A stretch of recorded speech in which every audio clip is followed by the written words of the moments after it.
Madhya Pradesh assembly की सरमाई इजलास को लेकर तैयारियां शुरू हो गई हैं। 28 दिसंबर से शुरू होने वाले सरमाई इजलास को लेकर तैयारियां तेज कर दी गई हैं। एमपी में वजीर आला शिवराज सिंह चौहान समेत अब तक 22 मेंबरान असेंबली कोरोना पॉजिटिव हो चुके हैं। वहीं दूसरी जानिब 23 दिसंबर से असेंबली के अफसरान और मुलाजमीन की कोरोना से मुतालिक जांच भी शुरू की जाएगी।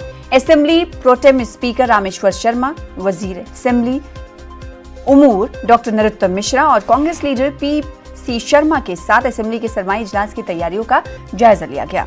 कांग्रेस ने सोशल डिस्टेंसिंग के साथ ज्यादा से ज्यादा मेंबरान असेंबली के साथ सेशन करने का मुतालबा किया है, जबकि जराये का कहना है कि कुछ मेंबरान असेंबली की असेंबली में मौजूदगी के साथ वीडियो कॉन्फ्रेंसिंग के साथ भी सेशन को शुरू करने के मुतबादिल निजाम पर भी गौर किया जा रहा है।